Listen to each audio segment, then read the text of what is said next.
Condomínio é uma cidade, todo mundo vive sobre as mesmas condições. Sim. Então, mas o cachorro fez cocô lá no parquinho das crianças. Ok, então tem punições para aquilo. Mas quem que é o dono do cachorro? É o cachorro culpado ou é o dono do cachorro que deixou lá? Então tem aquelas questões. Se conseguir criar um método, o processo de discussão, porque por mais que às vezes o condomínio, mas tem 20 moradores do condomínio, então não é tão plural quanto o mundo inteiro, vamos exagerar. Mas eles têm muito mais poder, né? Porque é a casa dele, né? Então, por outro lado, também deixa a questão acirrada porque é a casa dele. Se tirar o porteiro, não vai ter porteiro, né? Se né? olhar a fundo, se resolver ali, pode ser que... O problema de decidir em condomínio é porque a maioria não participa das decisões, não discute, não troca ideia, não vai em reunião e depois reclama. Então é um espelho também do que a gente tem na cidade. A maioria aceita o que o prefeito, uma boa parte aceita o que o prefeito e os secretários fazem, e outra parte que não participa e reclama. Né? Então, a hora que se tiver... Tudo isso tem que estar no saco, né? Tudo isso tem que estar resolvido. Você é aquela coisa, você tem que sentir a dor do outro, tem que participar, sentir a dor do outro, para poder aceitar determinadas soluções, né?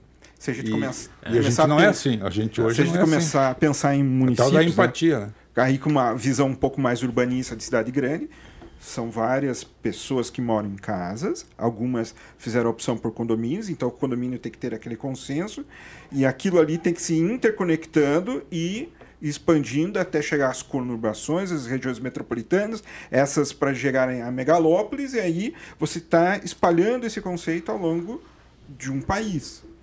Só que o que a gente vê às vezes tem um condomínio lá no outro lado da cidade aqui que, lá é o paraíso. Aí chega outro, nossa, mas é a mesma, como que é? A mesma empreiteira que fez, a mesma construtora, mas do outro lado da cidade não funciona. Por que não funciona? Sim. Será que é a obra que foi ruim ou são os moradores que estão lá, ou é o contexto, ou é a coisa? Então, tem que pensar o seguinte, cada ação tem uma reação. Então tem que pensar o contexto do todo. E aí você tem dois cenários, né? Um cenário, por exemplo, de cidades inteligentes, para usar o termo que estão usando, que foram construídas para serem cidades inteligentes, elas já têm todas as regras. Então você vai lá, você não pode isso, não pode aquilo, não pode aquilo. Você só entra se então gostar. Exatamente. Você entrou sabendo que tem aquelas regras, se você não gostou, você não entra. Aí tá, né? Apesar de que, né, tem duas dessas cidades que tem lá no Ceará, elas são empreendimentos de uma empresa italiana. Ah, é? Né? São duas? São duas já. A Laguna é a primeira e já tem uma segunda. Aí eu sempre que eu comento, eu falo, vamos ver daqui uns 10 anos, né? Porque brasileiro você comer, né? O italiano também não é muito diferente. Vamos ver como é que vai estar essa cidade daqui 10 anos, né? Aí eu dou um exemplo que não serve, mas serve, digamos assim, que é quando foi criado o Bairro Novo, né? Lá 1992.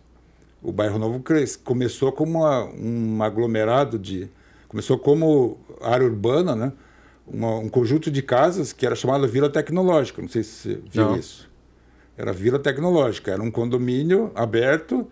Cada casa foi construída com uma tecnologia diferente e o objetivo da prefeitura era identificar as tecnologias que poderiam ser usadas, inovadoras, para fazer outros condomínios, né, de Coab, coisa assim, com novas tecnologias construtivas. Então tinha casa de madeira, tinha casa de placa de concreto, tinha várias, todas elas com uma tecnologia diferente. E o projeto também, tudo mais. Aí fizeram lá, não foi para frente a ideia, e aí você você voltava lá 4 anos depois, já virou tudo normal, não tinha mais nada de tecnológico ali, você nem enxergava, né?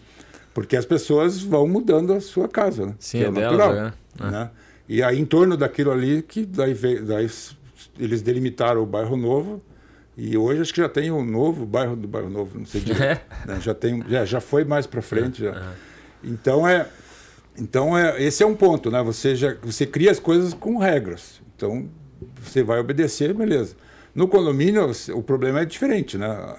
Mesmo tendo regras, as pessoas, elas de alguma forma, elas imaginam que elas podem seguir as próprias regras ou regras que elas tinham em outro lugar. Então, você falou do cachorro, mas quem reclama de cachorro é quem não tem cachorro. Aí outro que reclama de nenê chorando é quem não tem nenê. E assim segue a humanidade, né? Quer dizer, as pessoas não assim se põem no lugar dos outros, né? Eu acho que falando assim, a Ou quem reclama do cheiro do churrasco é porque não gosta de churrasco, não faz churrasco. A pessoa entra, ela quer quebrar uma regra, e o argumento dela, para ela mesma, é o seguinte: é bem melhor do meu jeito. Ela gasta tempo para tentar te convencer e não para te entender. Então, se a regra não está explícita... Do meu jeito é bem melhor, é que você não conhece. Você não conhece. E se a regra estiver explícita, daí ela vai acabar se mudando, porque ela não concorda com aquela regra. Tá? Mas nem todas as regras podem estar explícitas. Você não segue regra de tudo, né? Sim. Num estatuto de condomínio. Ia ser muita coisa, né? Não. E para alterar depois... Também, depois, né? Depois que está fundado ali, só 2/3 lá. Nunca mais se altera. Se já nem metade não vai na reunião, imagine convocar 2/3 para fazer a alteração. Sim. E aprovar. Não vai, nunca vai. Então, eu fiz um negócio no meu lá. Esse problema pessoal nosso, né, como sociedade, é muito mais complexo do que a tecnologia.